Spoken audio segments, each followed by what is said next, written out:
Durant toutes ces années, Chagall n'a pas abandonné l'amour, les fleurs et les scènes de cirque. Le style de sa peinture était souvent tendre, lumineux et serein. En comparaison avec l'Écuyère de 1931, Songe d'une nuit d'été de 1939 illustre parfaitement cette constatation. Le dernier, peint pendant l'été dans la vallée de la Loire, montre une certaine retenue et mélancolie. En été 1934, il voyage en Espagne, où il a étudié Velázquez, Goya et le Gréco. L'année 1937 le plonge en Italie devant les peintures vénitiennes.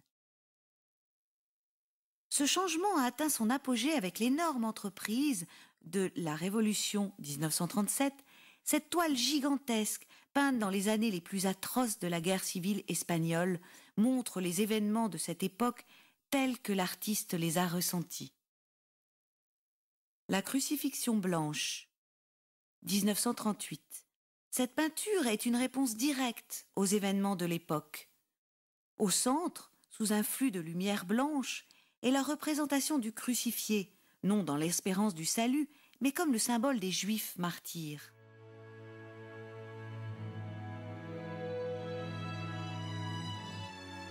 Autour de cette zone sainte sont peintes des scènes de désastre. À gauche, un groupe de soldats surgissant d'une colline, prenant d'assaut un village en brûlant des maisons renversées. Un bateau dérivant le long de la rivière, chargé de soldats et de femmes hurlantes. Sur la droite, un policier a mis feu à la synagogue. Il est sur le point de prendre les rouleaux de la Torah après avoir jeté les instruments saints par terre. Au premier plan, la Torah brûle, dégageant la même odeur que l'encens, tandis qu'un juif en cafetan se précipite vers ce désastre avec un geste de lamentation. À gauche, un homme crie, saisissant le rouleau de la Torah contre sa poitrine, fuyant à la hâte avec un regard perdu en arrière vers la synagogue. Devant lui, un vieil homme impuissant marche comme un somnambule. Le mouchoir sur sa poitrine portait les mots « Je suis juif » que Chagall a plus tard effacés. Au printemps de 1940, Chagall va à Gordes en Provence. C'était la première étape de son départ forcé de France. Chagall ne voulait pas quitter la France, mais quelques avertissements lui ont fait comprendre le sérieux de la situation. En avril 1941, il se rend avec Bella et toutes ses peintures à Marseille pour passer ensuite à Lisbonne, où il s'est embarqué pour les États-Unis. Le 23 juin, un jour après que les troupes allemandes aient envahi la Russie, Chagall et Bella sont arrivés à New York. Dans leur bagage étaient la crucifixion blanche et Songe d'une nuit d'été, composition visionnaire, étoile mythique, fantastique, telle une somptueuse tapisserie de couleurs. Dans les 3 bougies, les jeunes mariés réveillent les vieux symboles iconographiques de Chagall pour l'amour de l'intimité. Ils flottent dans le ciel, accrochés craintivement l'un à l'autre, effrayés, regardant la terre derrière eux, qui est fatalement illuminée par 3 bougies. Au printemps 1942, le chorégraphe russe Léonid Massine a demandé à Chagall de concevoir les décors et les costumes pour son ballet Aléco au Mexique. Chagall part en août. Le jongleur, 1943.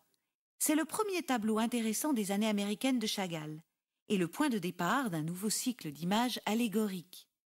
Sur le bras droit étendu du jongleur, comme un vieux chiffon, s'accroche une horloge murale démodée, signe de Chagall pour marquer le temps qui passe. Le 2 septembre 1944, Bella, qui a été son guide depuis toujours, meurt. Pendant des mois, il n'eut plus la force de travailler. Il se penche alors vers le projet délaissé de 1933, Les Arlequins, dans lequel Bella apparaît comme la muse compatissante. Il le coupe en 2. Les Lumières du mariage, 1945. Ceux-ci sont un émouvant hommage à Bella, vue comme une jeune mariée entrant dans un autre monde, un parent de la défunte frappé par le chagrin et un ange à genoux portant la boule de cristal du souvenir. Au cours de ce travail, Chagall a retrouvé le tableau La Chute d'ange qu'il avait commencé en 1923. La chute de l'ange est le point culminant des années américaines. Son allégorie est un douloureux rappel de l'avancée fatidique de l'âge. Dans cette peinture, l'artiste a exprimé par des images fortes les besoins et les désirs, la frustration et l'espoir, la crainte et la foi, afin que l'observateur puisse comprendre le sens de sa vie. Le personnage solitaire du juif s'enfuyant comme le représentant du destin individuel est perçu comme le destin de la ville de Vitebsk. L'ange tombant dans l'abîme, entraînant un voyageur terrifié, est complètement innocent. L'horloge, emblème du temps qui passe, le suit dans sa chute. La composition restait pourtant toujours déséquilibrée et désordre. Alors, à nouveau, Chagall l'abandonna. Après la guerre, fin 1947, il l'a enfin terminée. En mai 1946, Chagall fut à Paris pendant quelques mois et l'automne de l'année suivante, le Musée national d'art moderne a organisé une exposition complète de son travail. Bœuf écorché, 1947. Dans ce tableau apparaît la même allégorie que celle observée dans la chute de l'ange. La signification cachée que Chagall a voulu peindre est sans doute une parabole sur le temps. Le gigantesque corps crucifié de l'animal s'accroche sur le devant de cette scène nocturne.